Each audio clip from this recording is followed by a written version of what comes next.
poppin' YouTube? Code adventurers, welcome back to Advent of Code 2023.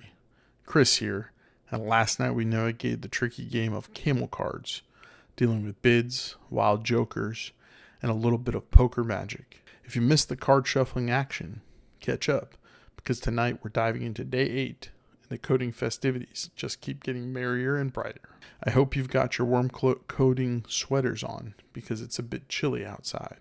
But our code is about to heat things up. If you haven't joined the Code Adventurer crew yet, hit the subscribe button, give it a festive like if you're ready for tonight's challenge, and ring that bell to stay in the loop with all the things admin of code. After successfully navigating the camel card chaos, I'm ready to unwrap the coding present that day 8 has in store for us. So grab your favorite festive coding beverage, clear your coding space, and let's light up the code for day 8 of Advent of Code 2023. Code adventurers, are you ready? Are you ready to bring some festive warmth to our code tonight? So let's jingle all the way to another coding victory in 20 seconds. Hope you all ready. I'm ready. Go. Day 8, Haunted Wasteland. You're still riding a camel across Desert Island when you spot a sandstorm quickly approaching.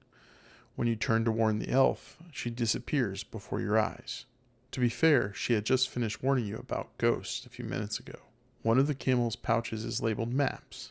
Sure enough, it's full of documents, your puzzle input, about how to navigate the desert.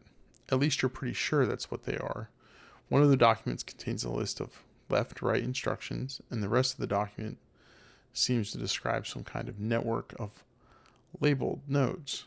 It seems like you're meant to use the left-right instruction to navigate the network. Perhaps, if you have the camel follow the same instructions, you can escape the haunted wasteland. After examining the map for a bit, 2 nodes stick out, AAA, ZZZ. You feel like AAA is where you are now, and you have to follow the left-right instructions until you reach ZZZ. The format defines each node of the network individually. For example, starting with AAA, you need to look up the next element based on the next left-right instruction in your input. In this example, start with AAA and go right R by choosing the right element of AAA, CCC. Then L means to choose left element of CCC, ZZZ. By following the left-right instructions, you reach ZZZ in 2 steps. Of course, you might not find ZZZ right away. If you run out of left-right instructions, repeat the whole sequence of the instructions as necessary. RL really means RL. Yeah, okay. For example, here's a situation that takes 6 steps to reach ZZ. Okay, let me look at the first example. Let me reread this. So we started AA here, and then we go right, choosing the right element of AAA, which is CCC. Okay, so this is considered right. Got it. So we go to CCC, and then L means to choose the left element of CCC, which is ZZZ, which is going to put us at ZZZ. Okay, got it. Easy enough. Of course, you might not find ZZZ right away if you run out of instructions, etc. For example, here is a situation that takes 6 steps. So left, right. So we're at A. Doesn't matter, but B. We're at B. A. Right. Left. Oh gosh. Left. Right. Okay, I get it. Yep. Easy enough. Got it. We've got 2 test inputs starting at AAA. Follow the left-right instruction. How many steps are required to reach the triple Z? I kind of did this last time. We'll grab this. Let's do this. I've really tried to not take a peek at the input, but I really think as we're getting further along here. Okay, so let's talk about the approach. There's not that many. That's a lot of instructions, but keep things simple. This is just maps. It's map, and we really only have a left and a right, at least with this input. We'll deal with that. It's just a map, so I'm going to create a map of slice your string, and if it says go right, if we're on R, we go to 1, and if it's left, we go 0, and then we do a lookup in the map and we keep following that instruction set until we reach the end. So we've got our first example here, and the answer to that one is 2. And then we're going to go ahead and just, since we have 2 tests, I think it'll be better just to go ahead and put that in here right away.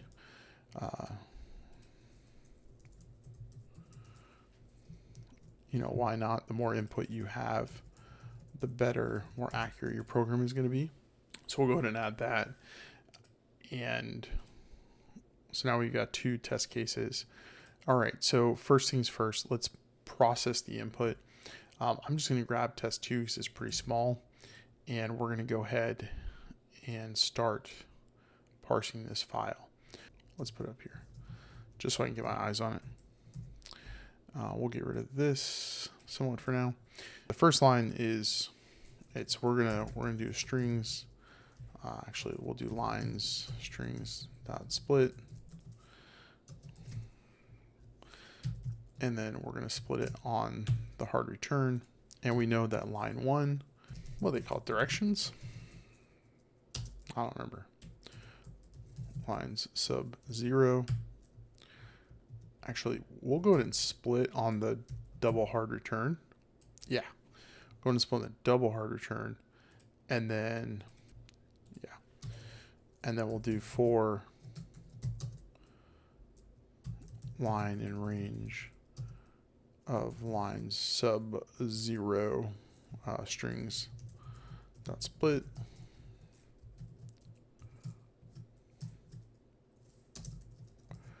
Yeah, awesome. So same kind of thing here. We're going to split starting at the first break, and that will just be everything from here forward. We can just do a printf here.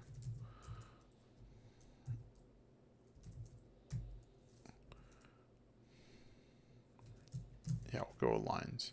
Directions will be used later, and what we're doing here is we're going to build the map, but I'm just going to go ahead and comment this out real quick and run our input just to make sure that we've got, so RL and then everything else, which is what we want. Okay, perfect. So now we've got our instruction where we can just loop through that string. And then this part here is simply building the map. So we're going to have a map. We'll call it map of string to, it should be a slice of string because we've got the 2 parameters in here that we'll need to consider, the left and the right one. Let's loop through, and for each line, we can do a strings dot split. We're going to split on space equal space, and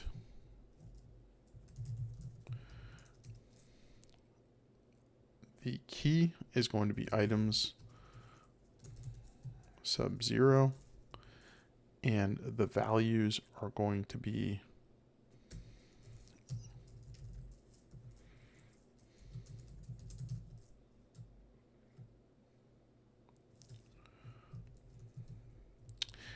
I just need to get rid of like the surrounding. I could just do a regex for this and that would be just as fine. We'll just do regex. Let's do regex.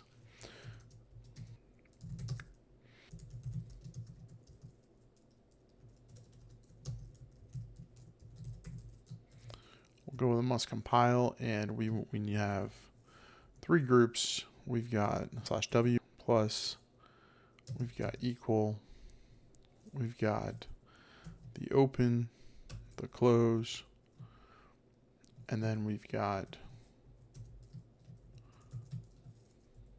comma plus.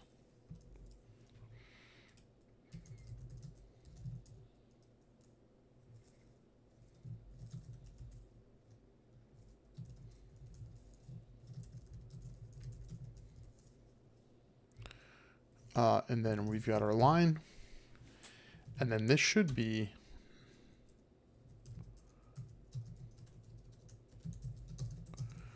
if we look at our matches sub 1, that should be M sub matches sub 1, right? Matches string, M is string, and then we're going to equal to, the reason we do matches sub 1 is because the first value is the full pattern that it matched.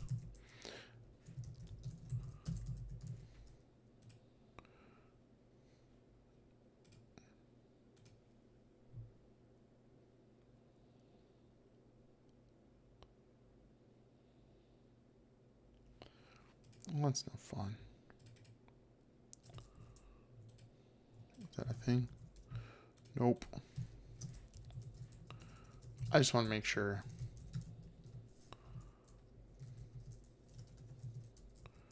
Before I move too far forward.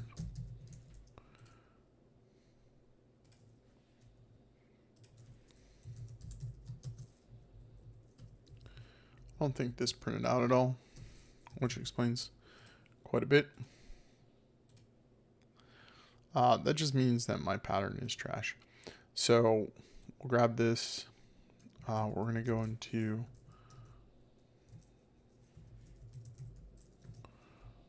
regex 101. Insert our pattern. I love regex 101 for visual like regex.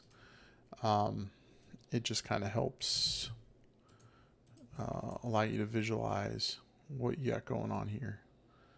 Okay, so something's not right then.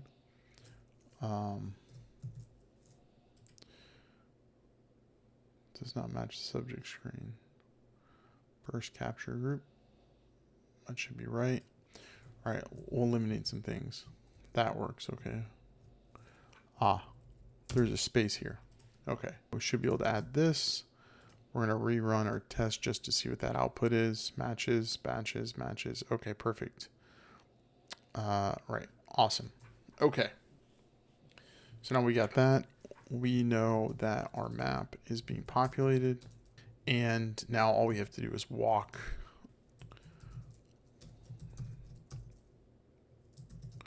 We know we're going to always start at AA for our location. And then what we're going to do is we're going to say while locale not equal ZZZ.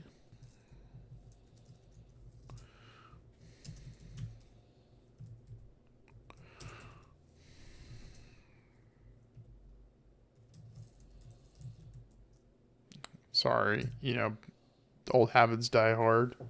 There's no while loop in Go, just a for loop.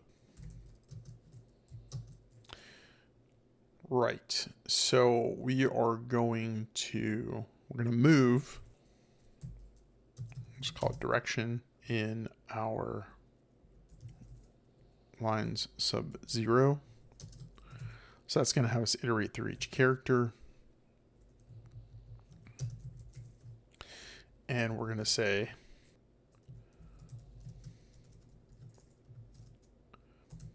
if D equals to go right, so the right one on the map, then we are going to locale equal to M for our map sub 1. It is our map of locale sub 1 because it's whatever our current locale is. We're switching to the new one, and then we are going to I'll do an else here. I typically don't do else's. As far as I know, we only have left and right, so we're going to keep it and just make that same assumption. Otherwise, we go here, and then we are going to, we've already done a score plus. I'm going to do a if locale equal ZZZ here, just to make things simple, and we're going to break. That way, if we shift to it, we're going to keep looping until ZZZ. I suppose we don't really need that because we're going to hit it inside here.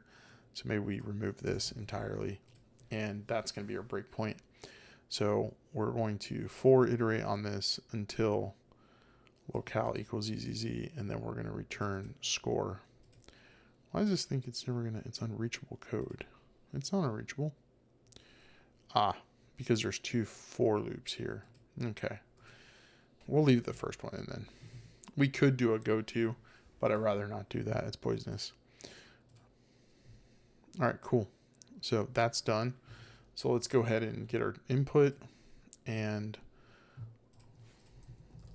let's give it a shot, right? One.text and part 1, terminal 22411. Awesome. Part 1 done. Let's check out part 2. Part 2. The sandstorm is upon you, and you aren't any closer to escaping the wasteland. You had Camel follow the instructions, but you barely left the starting position. It's going to take significantly more steps to escape. What if the map isn't for people? What if the map is for ghosts? Are ghosts even bound by the laws of space-time? Only one way to find out. After examining the map a bit longer, your attention is drawn to a curious fact. The number of nodes with names ending in A is equal to the number ending in Z. If you were a ghost, you'd probably just start at every node that ends with A and follow all of the paths at the same time until they all simultaneously end up at nodes that end with Z. Here there are 2 starting nodes, 1A and 2A, because they both end with A. As you follow each left-right instruction, use that instruction to simultaneously navigate away from both nodes you're currently on. Repeat this process until all of the nodes you're currently on end with Z. If only some of the nodes you're on end with Z, they alloc like any other node and you continue as normal. In this example, you would proceed as follows. Step 0, you are at 11A and 22A. You choose all of the left paths leading you to here, all the right paths leading you to here, all the left paths, all the right paths. Okay. So in this example, you end up entirely on nodes that end in Z after 6 steps. Simultaneously start on every node that ends with A. How many steps does it take before you're only on nodes that end with Z? Okay, that's interesting. Here's what we're going to have to do. We're going to create a slice. This is my initial thought. We create a slice and we have all the starting positions in here and their locales. And we essentially do what we did previously. We step them all forward. And then once we step them all forward, we do a check. And then we step them all forward and we do a check. And we step them all forward and we do a check. I think that should be fine. The complexity increases quite a bit. Maybe there's an alternative here where as you process each one, I suppose if we got a total length of A, as we loop through, we could just increment a count where the letter A exists and the letter Z exists. And that way we don't have to recheck every time. And you could do some like pre-processing on it and use like a different struct. That might be faster, but I think this will be fine. So the plan is to do exactly what we did before, but we're going to create a slice that we scan through the list once of all of the keys. We gather them all the A's at starting points, and then we follow the same instruction set all the way through. So we're going to go and create another test file. We'll call it test3.txt, and we'll put that in here. And then I guess the beauty to this solution is that we can actually code for it. We can code for it here in part 1 and not do a part 2. And part 1 should still function. And then we can function on part 3. So just thinking about implementation, because I could add a third loop here. Let me not break part 1 just because I don't want to like futz with that. It could work. We could have a generic function because really it's just a part of, but we're going to do that. And then we're going to call this locales, and it's going to be a slice of string. And then what we're going to do is loop through every key and then the range of our maps.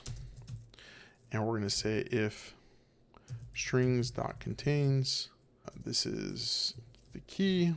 I don't know why I did that. If it contains the letter A, then we're going to append locales equal to append locales Okay. So that's going to give us all of our starting locales. We're going to do a for loop without any bounds. And then we're going to just simply say our score is going to increment for each iteration, right? So 6 when all of them move, it's an iteration. Okay. So score plus plus. And then we're going to say for locale, range of locales. Okay, cool. And we're going to move all of them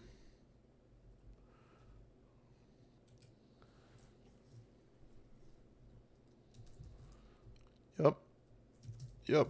Okay, so we need to have the direction on here. So we're going to for loop that. We'll get a direction and then we'll move it. And then there is one last piece here, which is, so this is going to become I, and this is going to become locales sub I. So we're constantly shifting the data inside locales.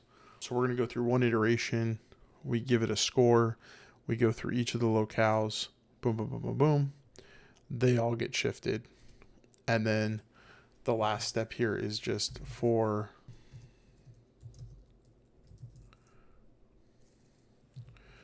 we'll create a function for it. All on Z, because I can't think of a better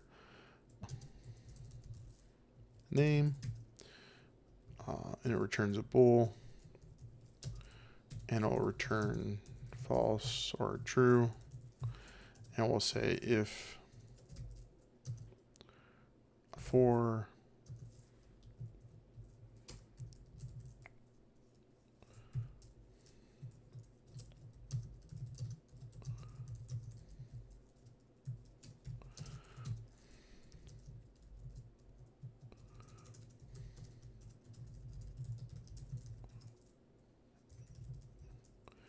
we're looking for the letter Z. And we're going to say if not, return false.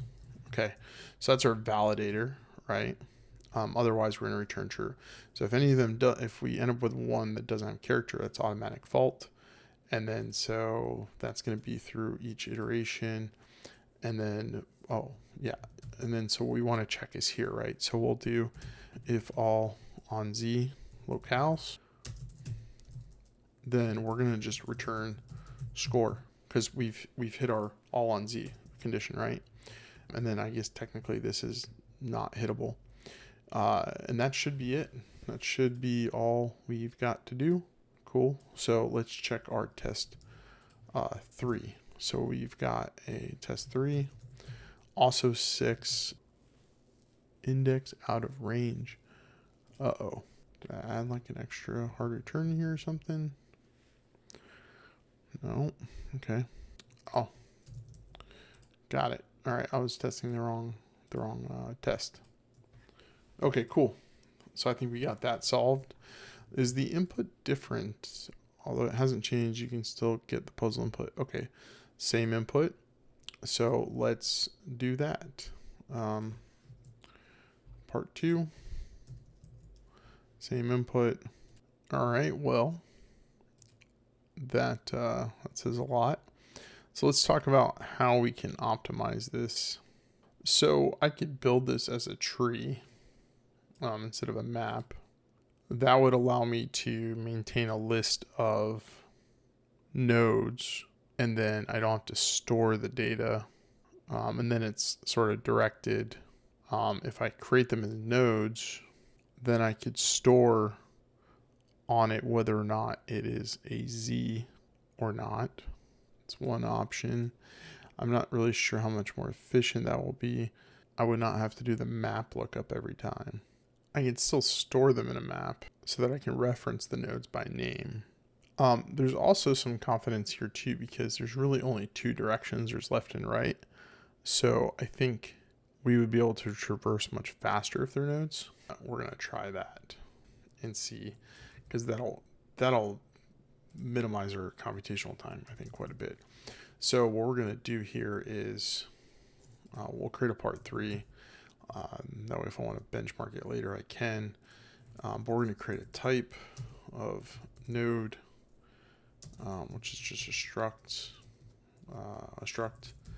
and that is going to have a name, we'll say, which is a string, and then it's going to have left node, which is a pointer to node, and then a right node, which is a pointer to a node. And then we're going to have a map of string to, instead of these left right values, it's a pointer to node. Okay, so then what we're going to do is we're going to loop through each one. We'll just call it Z for bool, and we're going to set that on the initial pass for each node, because there's a lot of keys to look at in this map. This contains all contains. If we look at our input, there potentially is a lot of A's. Okay, so there's only 6 A's, I think, in here. So there's only 6 moving at a time, but apparently it's quite complex to compute. So let's just do it. I think this will be better. So M sub matches sub 1 is still going to be true. We're going to create a node, which is a pointer to a node object, and that node object is going to get a name, which is that, and we're going to do a lookup for left node,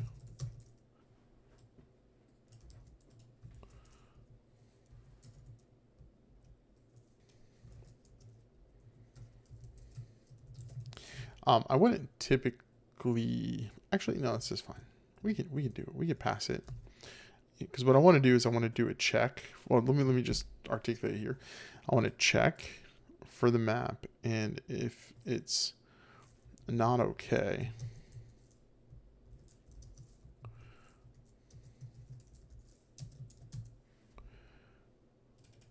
I guess I could do a var left node, something like that.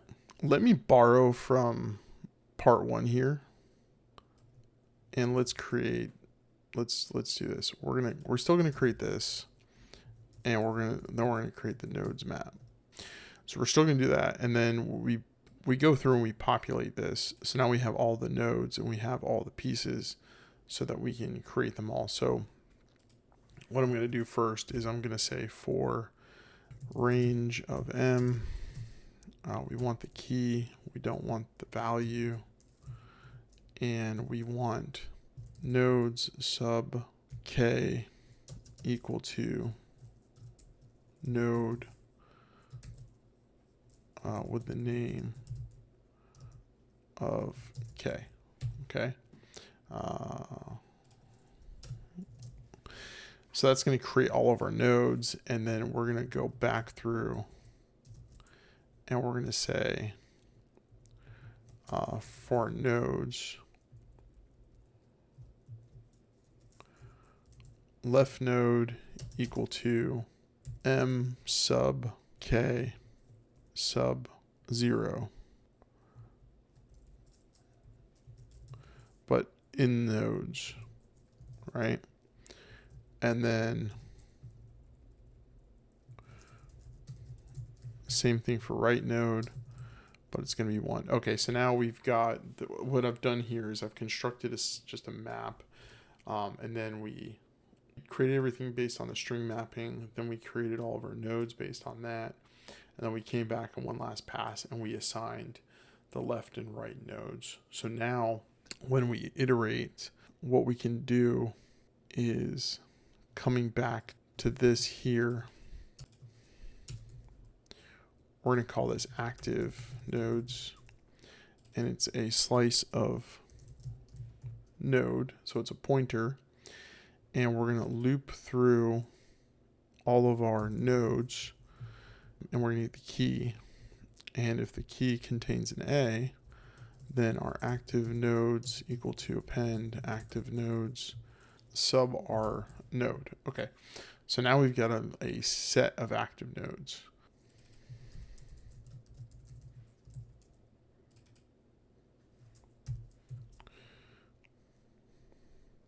Okay, so if we're going right, then active nodes sub I equaled n dot right.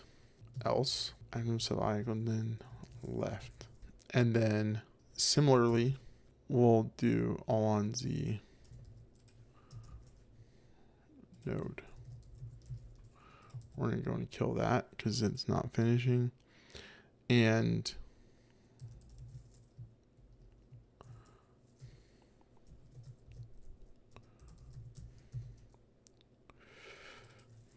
node or n nodes. And we're not going to do a string check here. We're going to say if n dot z, if not n dot z, return false. The same principle, but now we don't have to process a whole bunch of string compares. Okay. And active nodes. So the active node should be constantly moving forward for each iteration, and then we'll see where that gets us to. So let's implement part 3 in our test, leaving this and adding this.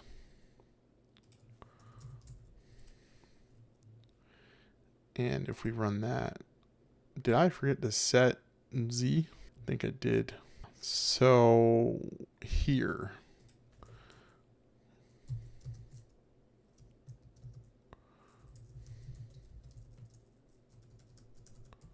contains K.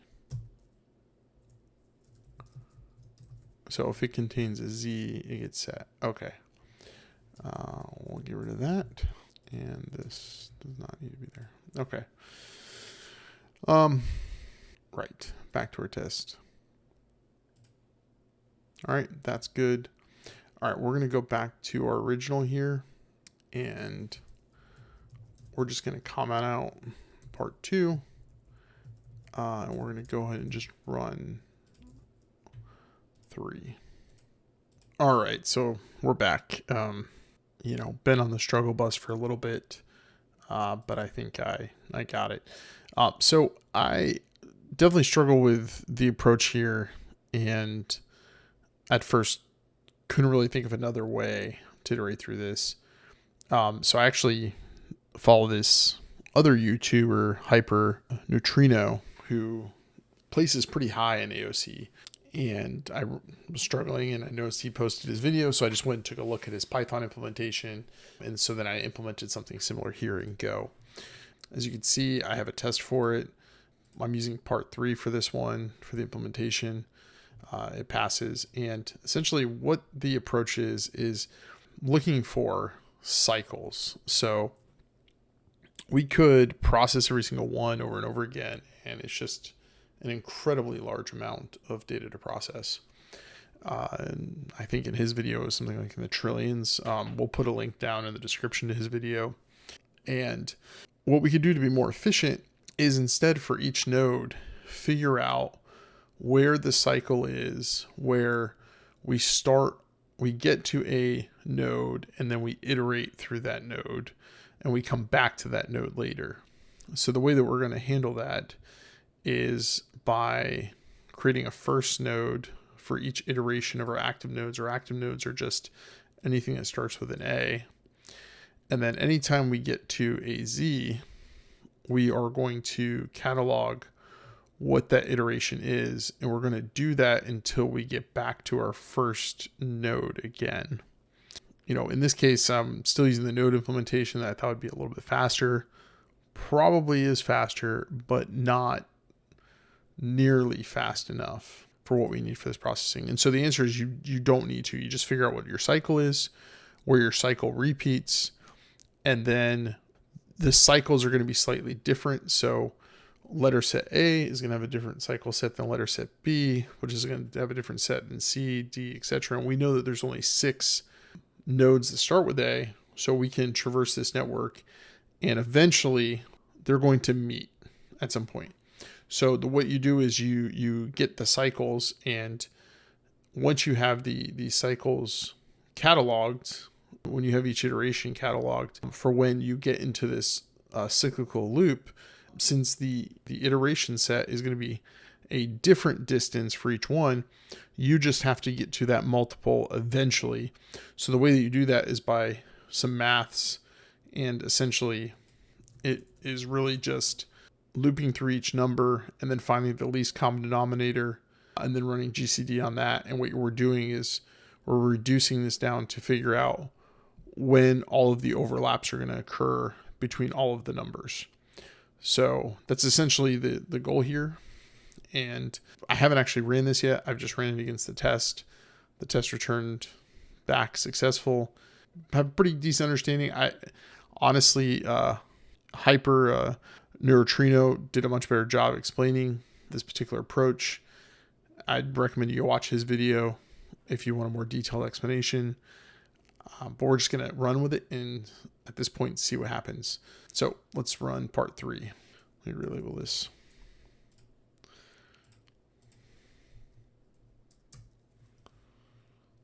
All right, so we got a value. And that's it. All right, cool, awesome. We solved this one. I was a bit lost there for a few. Honestly, this one is not a problem that I've encountered before, but the solution makes sense to me, which is we're looking for a repeated cycle and then asking ourselves, how many iterations is it going to take for all of the repeated cycles to get in sync, right? So you have maybe one that has a cycle path of 10, one that has one of 30, one of 50, and where do they meet? As you can see, the brute force approach here, we would have been at this for days. Appreciate you taking this journey with me and working through the solution with me. I cut out some of the video just to make this a quicker, shorter video. I try to let you guys kind of go through my whole thought process, my struggles, but in this case, I had to phone a friend, and so what's the point of having you struggle with me? The idea here, this is how we would approach it in Go. With that said, as always, over and out.